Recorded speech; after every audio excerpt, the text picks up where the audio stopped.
আমি বিবাহিত, আমার স্ত্রীর প্রতি আমার মনে অনেক সন্দেহ জাগে, কিন্তু আমার স্ত্রী অনেক ভালো মানুষ এবং সবাই তাকে ভালো মানুষ হিসেবেই জানে। তবুও তার প্রতি মনের ভেতর খারাপ ধারণা চলে আসে, যেমন সে অন্য ছেলের সাথে কথা বলে ইত্যাদি। আরেকটা বিষয় হলো, আমার শ্বশুর বাড়ি থেকে আমার স্ত্রীকে আমাদের বাড়ি বা ঢাকায় আসতে দিতে চায় না, কিন্তু আমার কর্মস্থল ঢাকায়। আমার স্ত্রী আসতে চাইলেও শ্বশুর বাড়ির লোকজন আসতে দেয় না। এক্ষেত্রে করণীয় কি? ভাই, স্বামী স্ত্রী শুধু না, সহকর্মী, ব্যবসার পার্টনার, বিভিন্ন পর্যায়ে মানুষদের প্রতি একের প্রতি অন্যের বর্জন তৈরি করা, এটা শয়তানের অন্যতম একটা বড় কাজগুলোর একটি অন্যতম কাজের একটি, যে সে মানুষকে একে অন্যের বিরুদ্ধে নানানভাবে ওয়াসওয়াসা তৈরি করে অন্তরের ভিতরে। এই ওয়াসওয়াসার রোগে এখন ভরে গেছে। এমন অনেক মানুষ আছে, তিনি একজনকে দেখতে পারেন না। কেন দেখতে পারেন না তিনি নিজেও জানেন না। স্বামী স্ত্রীকে দেখতে পারে না, স্ত্রী স্বামীকে দেখতে পারে না, সহ্য করতে পারেন না। ঘরে ঘরে এখন এই ব্যাধি, ঘরে ঘরে। কত শত মানুষ যে আমাদের কাছে এই ব্যাধি নিয়ে আসেন, সেটা কোনো ইয়ত্তা নেই। স্ত্রী স্বামীর সাথে, স্বামী স্ত্রী পরস্পরের সাথে ঝগড়া করেন। কেন ঝগড়া করেন? এত ঠুনকো বিষয়, এটা নিয়ে ঝগড়া করার কথা না। শিক্ষিত, বুঝমান, সমঝদার মানুষ এরপরেও ঝগড়া করেন। ঝগড়ার পরে তারা দুজনে বুঝতে পারেন যে বিরাট ভুল হয়ে গেছে, এটা তো ঝগড়া করার বিষয় ছিল না, বাট হয়ে গেছে। কারণ হলো, এখানে শয়তান কাজ করছে। শয়তানের অন্যতম কাজ হলো মানুষের মধ্যে বিভেদ তৈরি করা। মানুষের বিভেদ তৈরি করা হলো শয়তানের সবচেয়ে বড় প্রকল্পগুলোর একটি। একজন মানুষ নামাজ ছেড়ে দিলে শয়তান এতে খুশি হয় না। একজন আরেকজনের সাথে সম্পর্ক নষ্ট হলে, বিভেদ তৈরি হলে, বিশেষ করে স্বামী স্ত্রীর মধ্যে বিচ্ছেদ হলে শয়তান যত খুশি হয়। সহিহ মুসলিমের সেই হাদিসটাতে আমরা অনেকেই জানি যে শয়তানের সদস্যরা বিভিন্ন রকমের অপকর্ম করে আসার পর শয়তানের কাছে যখন রিপোর্ট দেয়, শয়তান সবাইকে বাহবা দেয়, কিন্তু যখন কোনো এক সদস্য এসে বলে যে আমি স্বামী স্ত্রীর মধ্যে বিভেদ ঘটাই দিতে পেরেছি, শয়তান বলে তুমি কাজের কাজ করেছো। তাকে সবচেয়ে বেশি বাহবা দেয়া হয়। এবং মদ এবং জুয়ার অপকারিতা কোরআনে আল্লাহ বলতে গিয়ে বলেছেন যে শয়তান কি চায়? আইয়ুকি আবাইনাকুমুল আদাওয়াতা ওয়াল বাগদা। শয়তান তোমাদেরকে এগুলোর মাধ্যমে তোমাদের মধ্যে শত্রুতা আর বিদ্বেষ তৈরি করতে চায়।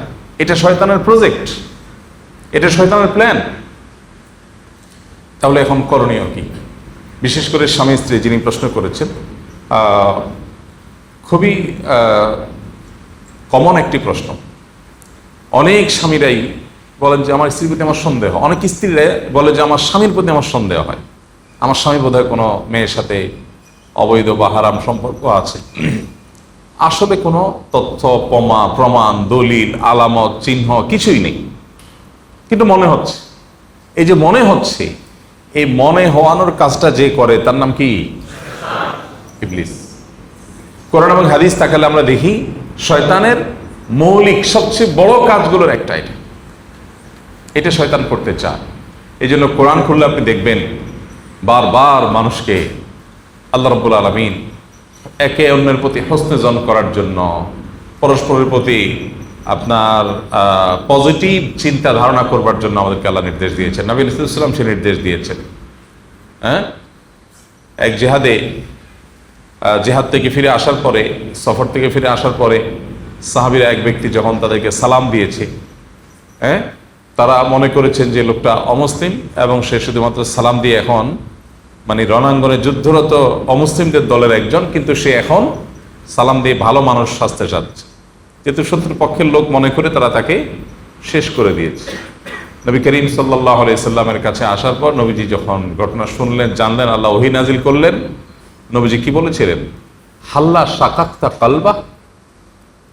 সে মুখ দিয়ে সালাম বলেছে, এটা তার অন্তরের কথা না, এটা কি তার অন্তরটা কেটে তুমি দেখেছ? তার মানে তুমি তার প্রতি সুধারণা রাখা দরকার ছিল। তুমি যেটা দেখবে বাহ্যিকভাবে, ওমর রাদিয়াল্লাহু তাআলা আনহু বলেছেন, আমরা যেটা দেখবো সেটা বিশ্বাস করব। কারোর পেটে ঢোকার, কারোর কলবে ঢোকার শক্তি যেহেতু আমাদের নাই, এই জন্য কলবের বিষয়টা আমরা আল্লাহর উপরে সুপর্দ করতে হবে। স্বামী স্ত্রীর মধ্যে এই সমস্যাটা টু মাচ কমন। শুধু স্বামী স্ত্রী না, পার্টনারদের মধ্যে, ব্যবসায়িক পার্টনার, দিনী কাজের পার্টনার, বিভিন্ন পার্টনারদের মধ্যে এই জিনিসগুলো অহরহ হয়। এবং আমার কাছে হাতে নাতে বেশ কিছু কেস ধরা পড়েছে যে দুজন মিলে একটা কাজ করছে, দুজন কাঁধে কাঁধ মিলে কাজ করে, হঠাৎ একজনের কানে কানে কেউ যেন বলে, তার ভেতরে কেউ যেন বলে যে অমুকে আমাকে নিয়ে শয়তানি করার চেষ্টা করতেছে, ষড়যন্ত্র করার চেষ্টা করতেছে। পুরো জিনিসটাই অহেতু, আসলে বেচারা মনে হয়তো কিছুই নাই। তো এই জন্য আল্লাহ তাআলা বলেছেন ইম্মায়ান জাগান্না, আয়াতটা কি, ইম্মায়ান জাগান্নাকা মিনাশ শাইতানি নাজগুন ফাস্তাইজ বিল্লাহি মিনাশ শাইতানির রাজিম। এই জন্য প্রধান কাজ হলো শয়তান থেকে আল্লাহর কাছে পানা চাইতে হবে। শয়তান থেকে আল্লাহর কাছে কি চাইতে হবে? পানা চাইতে হবে। এবং এইটা বিশেষ করে ওয়াসওয়াসার এই রোগের জন্য রুকিয়া খুবই ইফেক্টিভ, রুকিয়া খুবই ইফেক্টিভ। এবং ওয়াসওয়াসার রুকিয়া যদি করা যায়, সেলফ রুকিয়া করতে আমরা উৎসাহিত করব। রাকি দিয়ে রুকিয়া করার চাইতে নিজের রুকিয়া নিজে করা উত্তম। বাট আমরা এখন কোনো কাজে নিজে করতে চাই না, আমরা সব কাজ লোক দিয়ে করাইতে চাই। ফলে আমাদের জীবনটা হয়ে যাচ্ছে আয়েশি জীবন, অলস জীবন। এই জীবনটায় আমরা খুব বেশি মানুষ সুস্থ নই। এর অন্যতম কারণ হলো আমরা পরিশ্রম করতে চাই না, কষ্ট করতে চাই না। রুকিয়াটা নিজেরটা নিজে করাটাই হলো সুন্নাহ। নবী করিম সাল্লাল্লাহু আলাইহি সাল্লাম অন্য মানুষকে রুকিয়া দেওয়াটাকেও সাপোর্ট করেছেন। যেমন ওই যে এক অভিযান শেষে সাহাবীরা ফিরছেন অথবা অভিযানে যাচ্ছেন, তো পথে কোনো একটা গোত্রের প্রধানকে সাপে দংশন করেছে। এক সাহাবীকে ডাকা হলো যে তোমাদের মধ্যে কেউ রাখি আছে কিনা, চারভোগকারী আছে কিনা। তিনি সূরা ফাতিহা পড়ে ফু দিয়েছেন, লোকটা ভালো হয়ে গেছে। তাহলে অন্যকে দিয়ে ফু দেওয়ানো এটাও হাদিস দ্বারা সুসাব্যস্ত আছে। বাট নবীজি সাল্লাল্লাহু আলাইহি সাল্লাম আমাদেরকে উৎসাহ দিয়েছেন নিজের রুকিয়া নিজে করার জন্য। এখন কথা হলো কিভাবে জানবো, কিভাবে রুকিয়া করব? কোরআন তেলাওয়াত বিশুদ্ধ করে জানেন কিনা, বাস এটুকু যোগ্যতা থাকলেই হলো।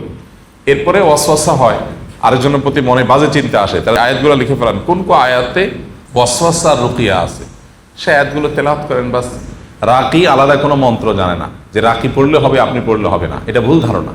মনে করি যে রাকি দিয়ে পড়াইলে বোধহয় কাজ বেশি হবে, না, এমন কোনো কথা নেই। নিয়ম মেনে কোরআনের আয়াত থেকে রুকিয়া আমরা যে কেউ করতে পারি। তো এইটার জন্য বিশেষ করে স্বামী স্ত্রীর মধ্যে বিভেদ তৈরি হলে রুকিয়া করা দরকার। এবং ওয়াসওয়াসা রুকিয়া ক্ষেত্রে খুব বেশি কার্যকর। আর আরেকটা প্রশ্ন করেছেন স্বামীকে, স্ত্রীকে তার বাবার বাড়ির লোকজন স্বামীর বাড়িতে আসতে দেয় না। তো এই বিষয়গুলো আসলে এই ধরনের সংক্ষিপ্ত প্রশ্ন উত্তরে ক্লিয়ার হয় না। আসলে ফ্যাক্টটা কি, কেন আসতে দেয় না, আপনার এখানে আসার পরিবেশ নাই, কোনো অসুবিধা আছে কি না। কোনো যৌক্তিক কারণ ছাড়া যদি মা বাবা তার সন্তানকে, মেয়েকে বাধা দেয় স্বামীর বাড়িতে যেতে, সে মা বাবা আল্লাহর কাছে অবশ্যই দায়ী থাকবে। কিন্তু রিয়েল ফ্যাক্ট কি, কেন বাধা দেয়, কোনো যৌক্তিক কারণ আছে কিনা সেটা তো আমরা জানি না। যদি অযৌক্তিক কোনো কারণে বা কোনো গ্রহণযোগ্য কোনো ওজর ছাড়া বাধা দেয়, অবশ্যই তারা গুনাহগার হবে। আস-সুন্নাহ ফাউন্ডেশন, উম্মার স্বার্থে সুন্নাহর সাথে।